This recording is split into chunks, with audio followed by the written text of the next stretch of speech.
Step into the ring, it's time to rock the night. Sergeant Slaughter's here, ready for the fight. $1 million man with his gold and his flair. We've been through it all, we've gone everywhere. Wrestle Rock, where legends collide. With no sort of band and Johnny by our side. Tomahawk chops, I'm drops. We're the podcast that never stops.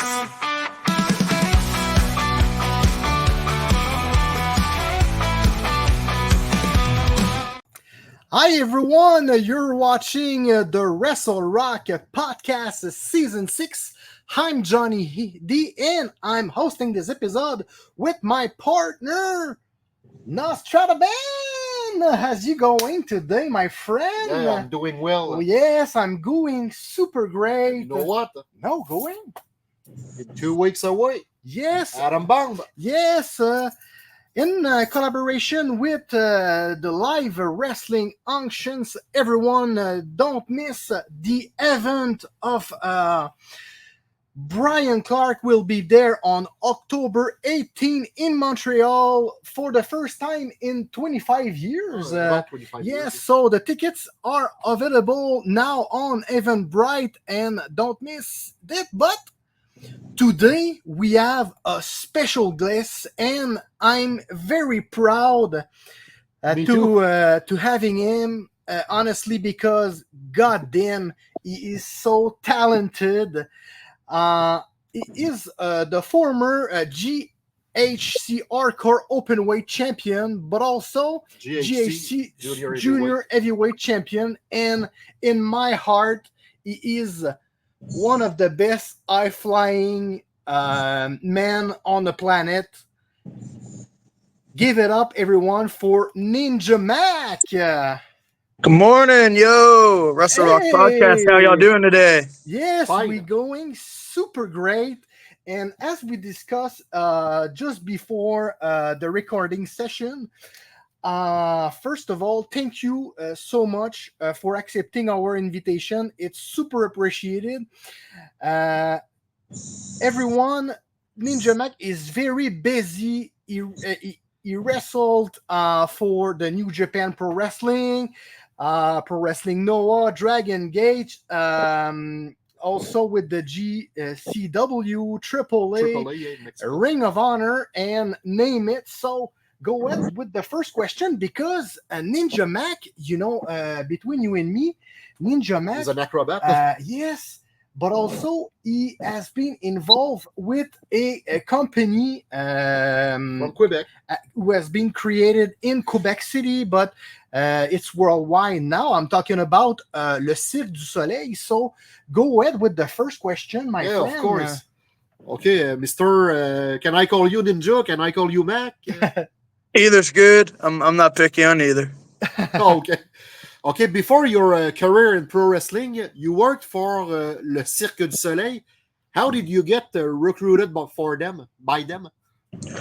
Well, getting out of college, first year finishing college, I realized sitting in a classroom wasn't my best option, just with what I've done physically growing up. So I actually went to Vegas for one of the Cirque du Soleil tryouts. Okay. And, got into their system. I floated around a couple circuses. I did the Michael Jackson workshop for Cirque du Soleil. Okay. And, that kind of broke me into doing the circus jobs for a couple years before I switched over to pro wrestling. Wow. Ooh. And we know that you have a martial arts skills such as Brazilian Jiu-Jitsu, gymnastic, mixed martial arts, of Yes, course, he does. Muay Thai, Capoeira, if my memory is good. So do you believe these skills complement your pro wrestling career? Of course, I believe being universal in every aspect, since pro wrestling is very entertainment but also very physical. Mm-hmm. So when you apply some jiu-jitsu, Muay Thai, kickboxing, it can all translate into that wrestling world. And just like the circus, the acrobatic stuff will help with that wrestling world also. So I believe a lot of it's very universal. Nice. All right. You trained and debuted at Booker T's Reality of Wrestling, of course. Reality of Wrestling School. Can you share one of your wrestling camp highlights? Why did you take the decision to become a pro wrestler? I always was a fan growing up. I watched it as a child. As I got into that college year and I was doing the circus jobs, you keep in touch with it, but I wasn't fully involved. And then there was a indie pro wrestler on one of my last circus shows. Okay. And he recommended that I look at a school. And he just said, you got to go to California, you got to go to Houston in Texas or Orlando in Florida. That's where the best schools are. And I just happen to be from Houston, Texas. And that's where I live. So when I got home, I gave Booker T's Reality of Wrestling School a call. I got in touch with Kevin, their lead producer, and it took 2 days. 2 days I was at Booker T's Reality Wrestling School for one of their first fantasy camps, and I never looked back at the circus. I just continued forward with pro wrestling since then. Wow. And in the early stages of your career, you wrestled under the name Brendan Sky and a Capoeira Kid. Could you explain the transition from the Brendan Sky and a Capoeira Kid to your current Ninja Mack gimmick? Yeah, when Booker T was such a influence that when you come into pro wrestling and you're kind of undecided, he'll give you the best start. And he thought, you're going to be attacking from the sky, so why not just roll with a name, Brendan Sky? You kind of relate to the person, but also relate to what you're doing in the ring. Capoeira Kid was kind of a name given to me after Booker T school in Texas. I did so much lucha libre there's so many luchas down here that I was doing a lot of wrestling with lucha libre in Texas, down in Mexico. And I was still unsure of what I wanted to name myself, how I wanted to wrestle. So it kind of was given to me. I used to walk out with no name, but I would wear the capoeira colors on my pants. Okay. The reggae colors. And the lucha libre wrestlers promoters started calling me Capoeira Kid. It was a name that just kind of stuck after doing many shows. And I feel like putting it all together, learning for a couple years from a very professional school with a very TV visual to learning lucha libre. When I evolved into the Ninja Mack character, that was finally a decision I made. I felt like it was me. I was always doing ninja stuff since I was an early age kid. Always fascinated with Ninja Turtles, Three Little Ninjas, Power Rangers. Nice. Even going back to Liger and Hayabusa, Rey Mysterio with the wrestlers, mass wrestlers. So it only made sense that, you take what you're kind of involved with and you morph it into your own as a wrestler. Mm-hmm. Totally. Okay, you recently worked with Heli Hijo del Vikingo. Do you think you had a good chemistry and a strong match with him? I think it could be better. I think we connected very well, but at the same time, when you have two guys that are such high level athletes, the more times we can get in the ring and wrestle each other, the matches are only going to get better and more competitive. And to be our first match, actually that would be our second match. Our first match 1-on-1 in GCW. My first involvement with him was when I did the AAA. I believe it was a big 6-person scramble down in Mexico. Yeah. But I was still very limited in interactions with him. But when we had that 1-on-1 in GCW, I mean, for the amount of time we were given, it was a very good match. I just feel like when you're in front of a lot more people, you're given a lot more freedom and time, and you're able to wrestle each other a little more frequently. Your matches are only going to get better and more competitive. About your highlight, I remember you team up with Ultimo Dragon last year for the Pro Wrestling Noah special event. I'm talking about the retirement show for Great Muta. How did you feel to team with one of the most significant junior heavyweight in the world? Oh, of course, the guy's a legend. He's been doing it so long at such a high level, and he's still going. he's one of the best that's been able to do it, and at his age to be able to still go at the way he does just proves how good he was. He's awesome. And to be able to tag team with him, I can't thank Pro Wrestling Noah enough. They gave me so many opportunities to tag with great names and great wrestlers. Awesome. And Okay, go ahead. you've wrestled in Game Changer Wrestling many times. Have you ever wrestled in some death matches? I've stayed away from death matches. I made that very clear with Brett and GCW. Okay. Not that I'm against it, but I do feel. I feel when you go into that deathmatch world, you need to be ready to go 100%. And as a ninja and as martial artist as I am, if you put me in a death match, I'm coming out with ninja stars. I'm coming out with a sword. Yeah. I'm coming out with nunchucks with spikes on them, and I just feel like I just feel like it's not going to end up well for me or my opponent. So it's something I have kind of stayed away from. I'm not against it though. I haven't found the right moment, the right match, and the right time. But between you and me, during a wrestling show, say that makes sense what you said, because a pro wrestling show, it's like a dinner, if you know what I mean. So you start with the appetizer, with the main Vegetable soup. Yes, a vegetable soup with, for example, the main plate with the dessert. So you need to have different styles and stuff like that. So you are not necessarily on this section of our card, if you know what I mean. So you are plus acrobatic, you have athletic, and you are on the lightweight division, if you know what I mean. So that totally makes sense that there is different division, and you are the best on your division, if you know what I mean. So that's what I wanted. We would like to discuss about your short career in AAA in Mexico, because we saw you a couple of times in AAA, of course. But the question I have in my mind since a few months, so why did you choose the name Kamikaze when you wrestled in Mexico?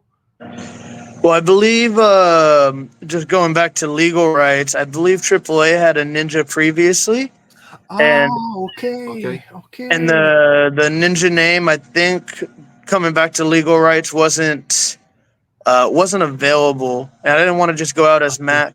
But that first year with GCW, when I did AAA, I was running as two characters. I was really trying to grind out wrestling and learn as much as I could, as quick as I could. So Ninja Mack was my good guy, my loud, my obnoxious, flippy guy.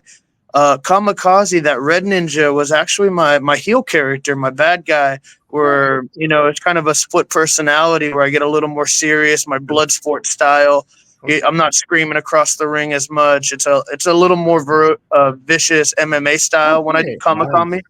Nice. So it was a way for me to get one double matches on the show, because that was my goal. I was really trying to work 3 times on a show if possible, and instead of trying to go out there as the same character, the same person 2 or 3 times, well, I could switch mask colors, switch personalities, and really show my depth in wrestling, where I could wrestle as a good guy, wrestle as a bad guy. And in lucha, I always felt, being the American coming into Mexico, it's very easy to switch over to the bad guy role. So for me to switch right into the Kamikaze name when they said, "Hey, Ninja's taken, you can't use that name right now," I threw them my split ego name. Nice. Okay, do you prefer to wrestle in Japan, Mexico, or North America, and why?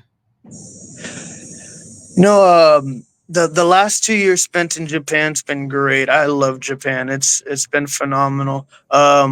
Each area has its perks. North America, one, they say North America has the money in pro wrestling, so the money's always good. Fans are all over the place. You can have such a variety of fans. When you're in Mexico, it's such a not hostile environment, but there's a lot more energy. The crowd's standing up. The crowd will still throw stuff at you if you're doing a good enough job or a bad enough job in the ring. So that energy of having that lucha crowd next to you is something unmatched. And then in Japan, they're very, very respectful. They're very attentive. They're not going to stare at their phones in the matches. And if you're a good enough wrestler, they're going to come see you at the end of the show at your merch tables. So if you're doing good enough and you're working hard enough, out of that respect, the Japanese people are going to really come see you. And those merch lines really show who's over at a show.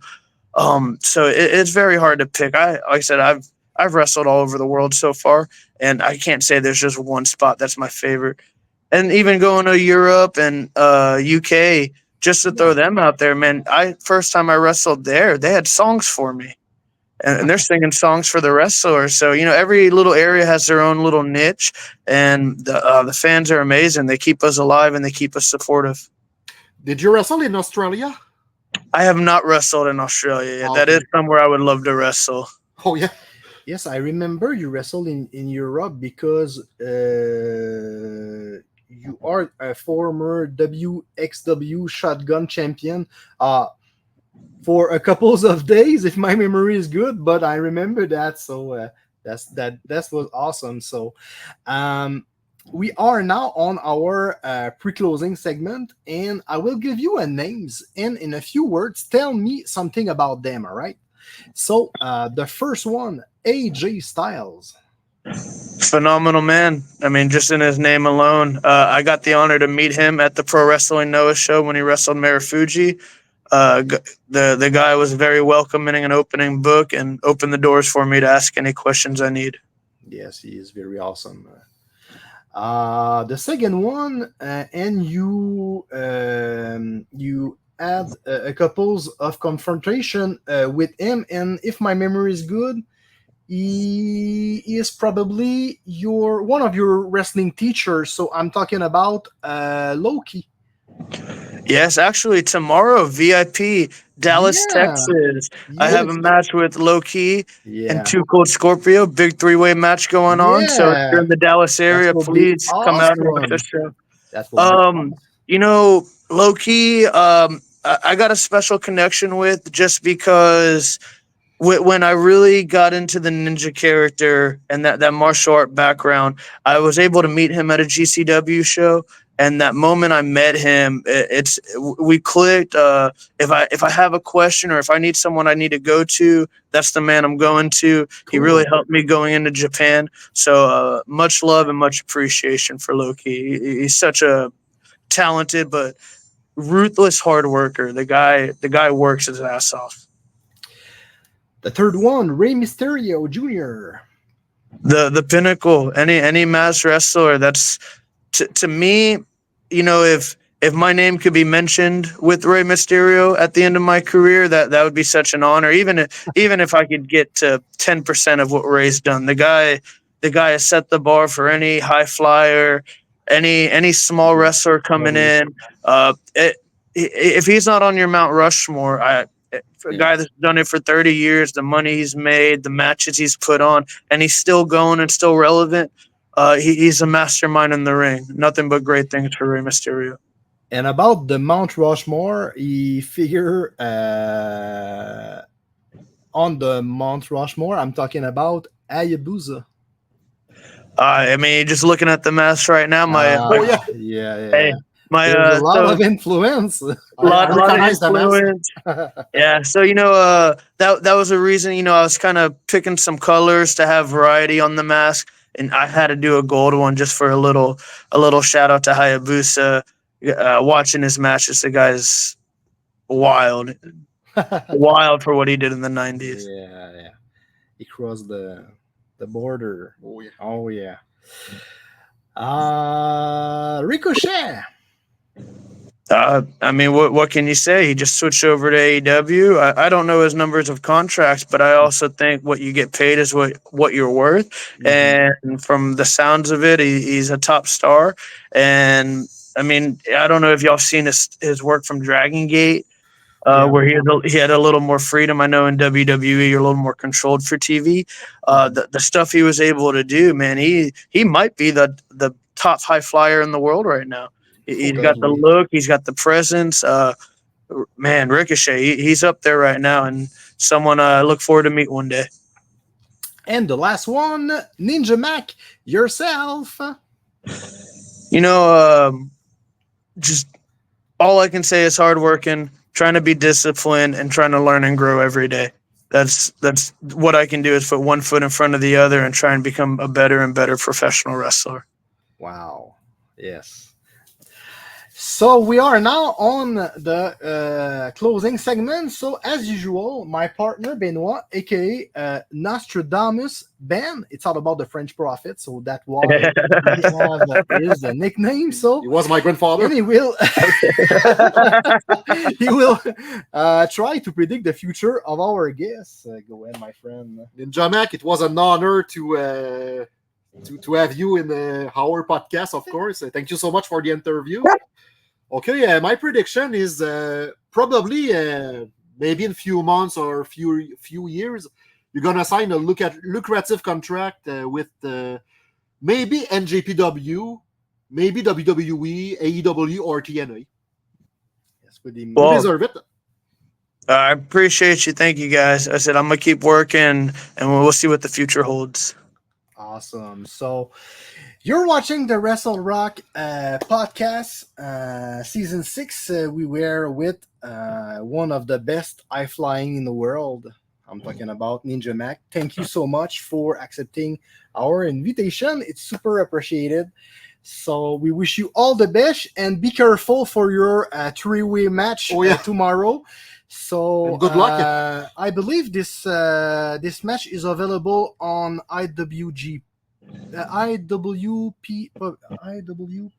IWGP? GP, the platform, the online platform. If my I believe it's Maybe IWTV. IWTV. I'm sorry. Yes, IWTV, exactly. So if you want to see a really good match, that's a really good opportunity. If you don't know Mr. Mack, honestly, he you can watch him on YouTube. Yes, you better watch him, honestly. Thank you so much, Mr. Mack. It's super appreciated for your time. Hey, thank y'all for having me. Listeners, if you haven't gone out and do so, please go subscribe to the Wrestle Rock podcast. Thank you YouTube, so much. Instagram, Twitter, all the platforms. And if you haven't done so, go subscribe to Ninja Mack, Facebook, Twitter, Instagram, TikTok, and you can bet that. Yes, and for every wrestling promoter in Canada, but mostly in the Eastern area, if you want a really good wrestling superstar, international superstar, honestly, I recommend this guy in front of you. So anytime. Yeah, so we keep in touch, and if any wrestling promoter contact me, I will send you a message, my friend. Mercy. Thank you so much, and talk to you soon, my friend. Thank you. You have a wonderful day. Goodbye.